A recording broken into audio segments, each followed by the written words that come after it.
weather and climate topics currently generate more political debate than the issue of human-induced or anthropogenic climate change.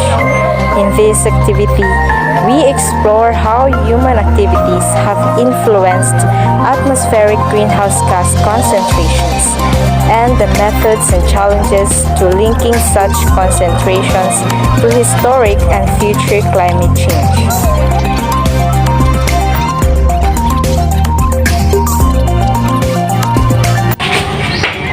Laws of science said that it is best to imagine our atmosphere like a bathtub.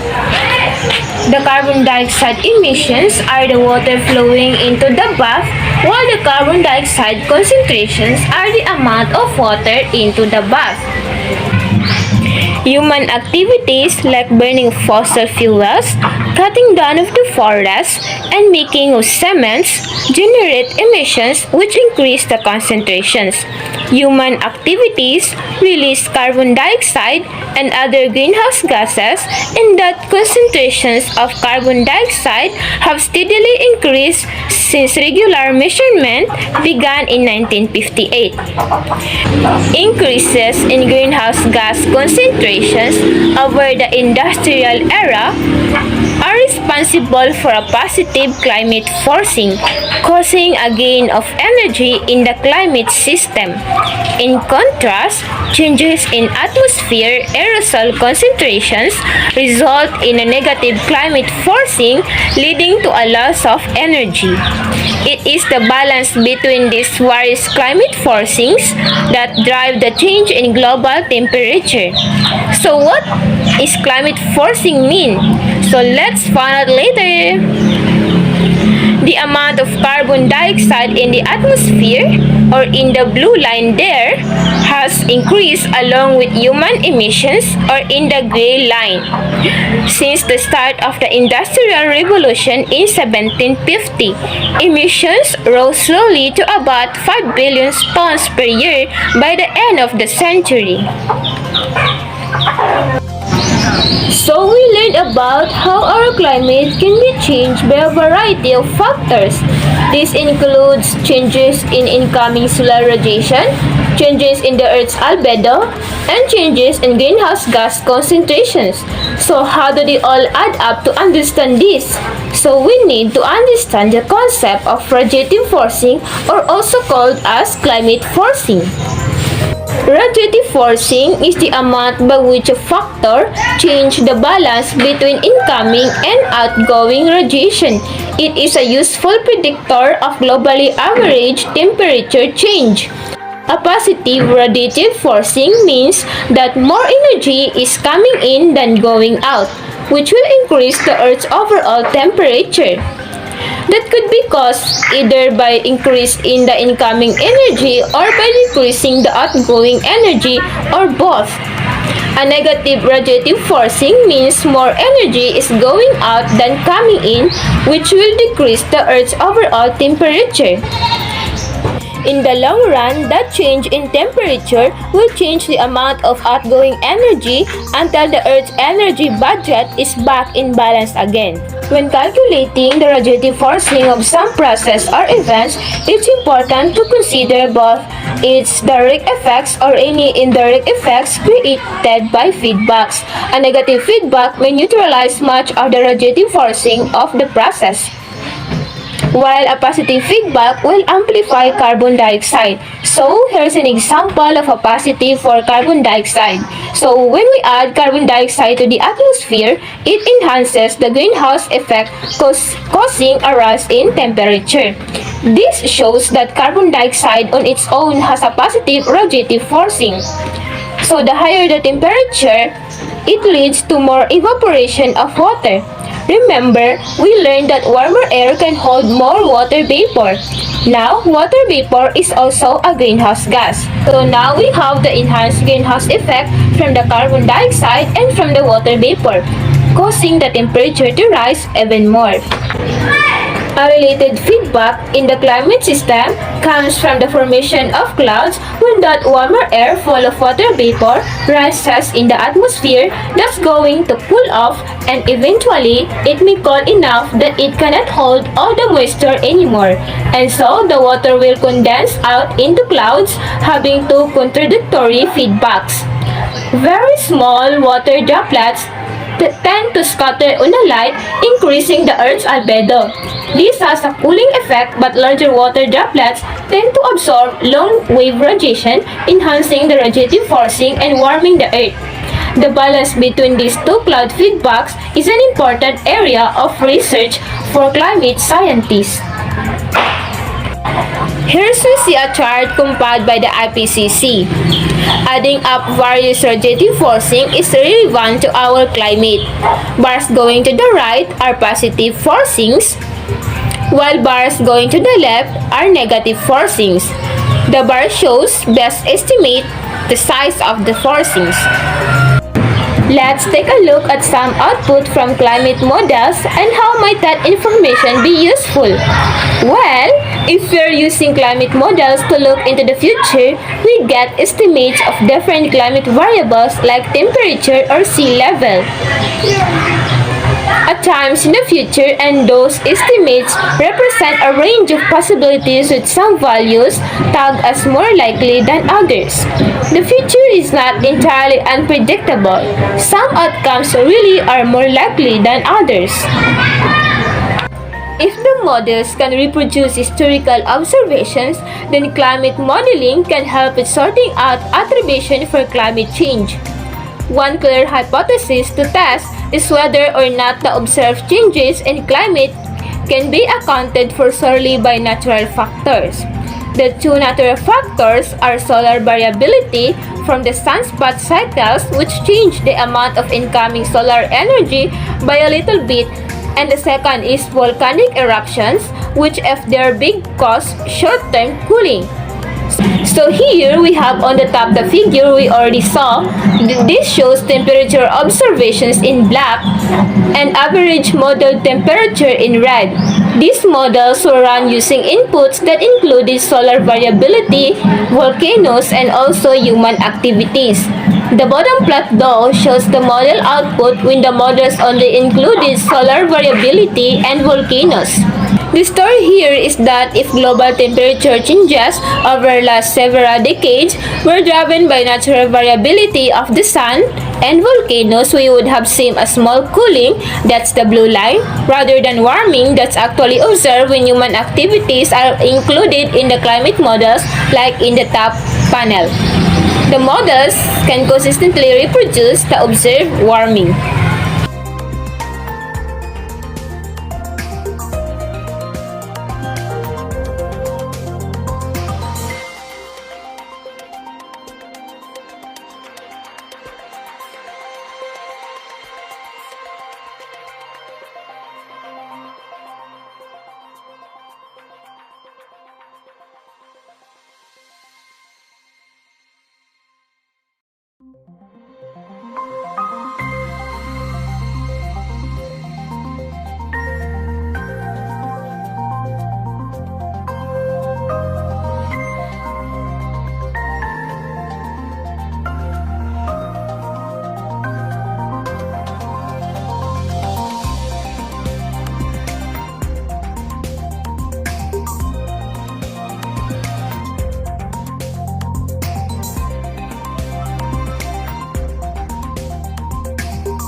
Now that you learned about climate models, let's talk about how it can help us in simulating future climate change.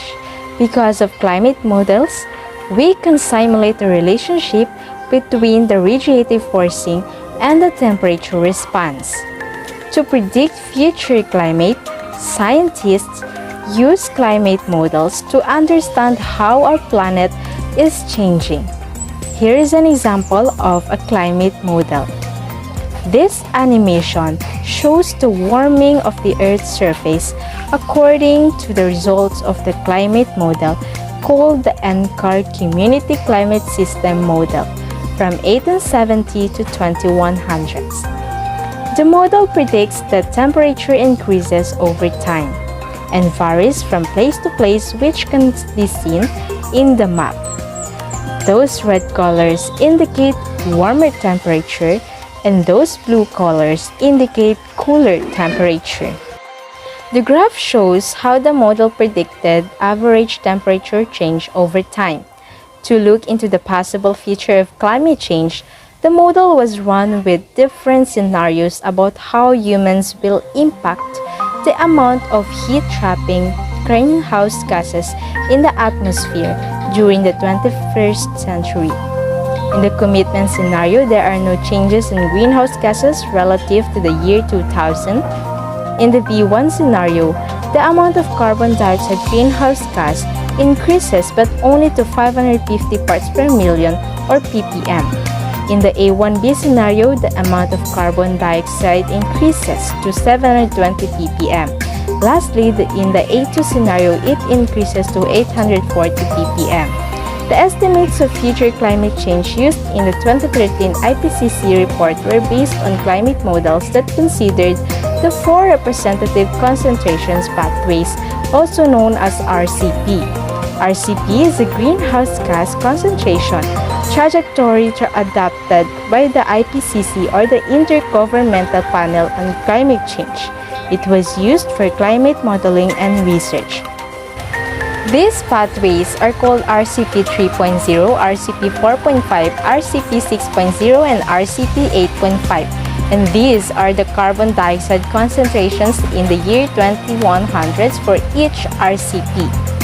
This shows the 4 RCP, and it represents a wide range of potential worldwide greenhouse gas emissions. The RCP 8.5 leads to much greater temperature increases, and this means greater impacts and greater costs. To adapt to these changes will also cost more. A balance must be struck between the cost of impacts and the cost of adaptation. However, even if the scientists know the future greenhouse gas concentrations, they face another challenge, which is the climate sensitivity and feedbacks. Let's define first the climate sensitivity. Climate sensitivity is a change in temperature from doubling carbon dioxide. It is an estimate of how much warming will occur if we double CO2 concentrations in the atmosphere. One of the main measures of climate sensitivity that scientists use is the equilibrium climate sensitivity. The ECS is an amount of warming that will occur once all the processes have reached equilibrium. The CO2 has increased from its pre-industrial level of 280 ppm to 408 ppm today. So, if we don't take actions to reduce emission concentrations, it is more likely to reach 560 ppm, a double pre-industrial levels.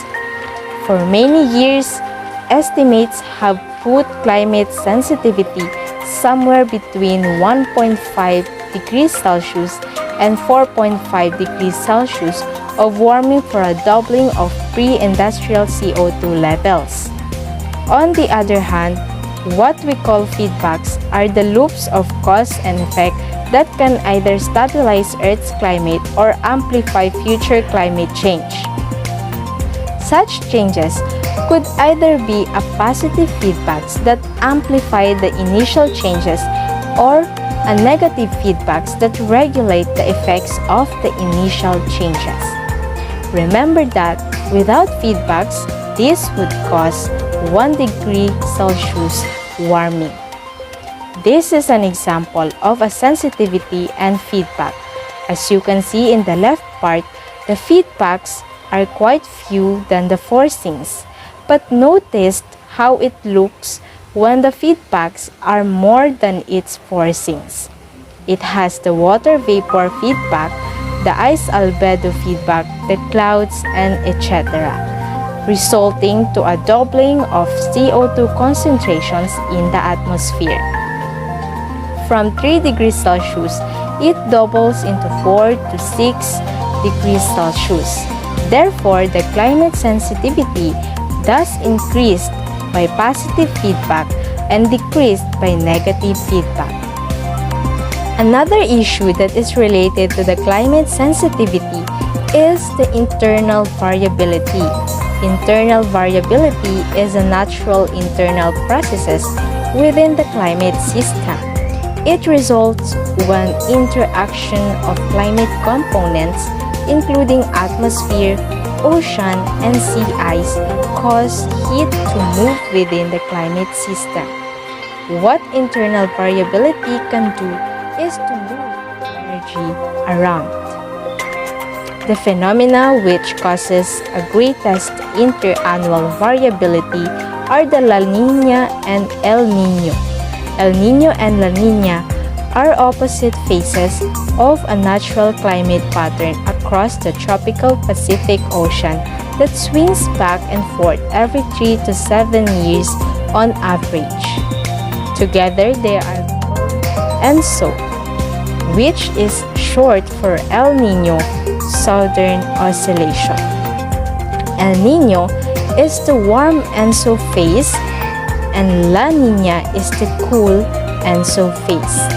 It affects both the ocean and the atmosphere. During El Niño, the surface winds across the entire tropical Pacific are weaker than usual. Ocean temperatures in the central and eastern tropical Pacific Ocean are warmer than average. During La Niña, it's the opposite. The surface winds across the entire tropical Pacific are stronger than usual, and most of the tropical Pacific Ocean is cooler than average. In general, the warmest year of any decade will be an El Niño year, the coldest a La Niña one. This graph shows annual average surface temperatures, the gray bars. It is grouped by decade from 1950 to 2017. The warmest and coldest years of each decade are topped with circles, red for El Niño years and blue for La Niña years. So this ends our presentation about simulating climate change. Thank you for watching and listening.